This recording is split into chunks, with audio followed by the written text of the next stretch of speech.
Against the impoverished backdrop of Bolshevik Russia, Amor Towles tells a luxurious tale that poignantly affirms lifelong dignity, friendship, and freedom.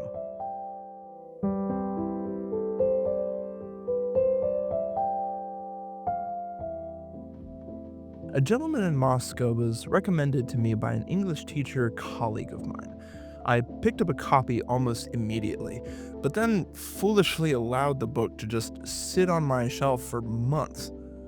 What a mistake it was to allow so many precious days to slip away without this enchanting story in my life. Now, it's one of my most frequently recommended books to others. I even gifted the novel to my grandmother for her 95th birthday. The story follows Count Alexander Ilyich Rostov, a member of the old Russian aristocracy who, in the wake of the Bolshevik Revolution of 1917, finds himself confined to a life sentence of house arrest in Moscow's Metropole Hotel, never allowed to leave the building under penalty of death. Thus, the setting of A Gentleman in Moscow never departs from this one location. But what Towles' novel lacks in space, it makes up for in time, as we follow the Count through decades of his life in the metropole. During his captivity, Rostov seeks meaning and purpose amidst the drastic changes of the outside world, while his private universe remains trapped in stasis. It might seem that this premise, a wealthy aristocrat who has his riches and liberties stripped away in one swift, politically motivated fell swoop, would set the stage for a story of ostentatious despair. But this could not be further from the truth of this book. In fact, it's hard for me to think of a central protagonist in a novel I've recently read who's more charming and likable than Count Rostov. Sure, he can come off a bit pretentious at times. He is quite the fine dining snob after all. But I found these qualities easy to forgive because of the Count's single most distinguishing feature, his kindness. This trait is evinced by the delightful supporting characters that cross the Count's path through the years.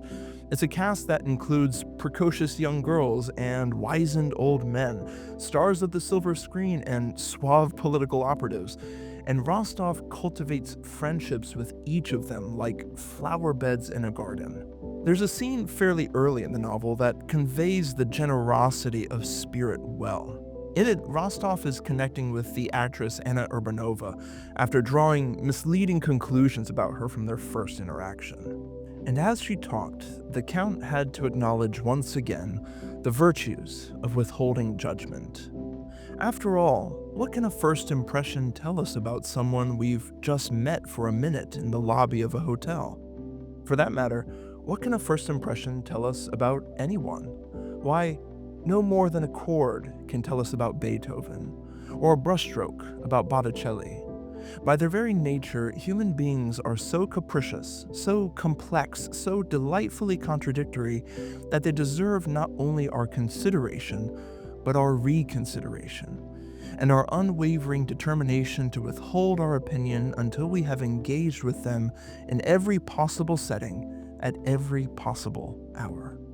This was perhaps the greatest gift A Gentleman in Moscow gave me as a reader.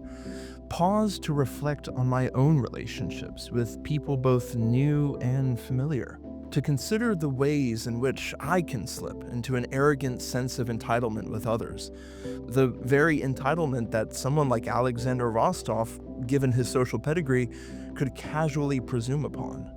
But then, to see how, in spite of his own seemingly bitter circumstances, the Count rejects vain selfishness and instead sets an exceptional and perhaps unexpected standard, choosing love, service, and generosity.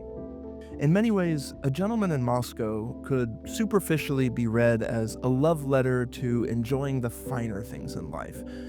Posh five-star accommodations, elegant dining, perfectly paired wines, classical music, and delightful literature.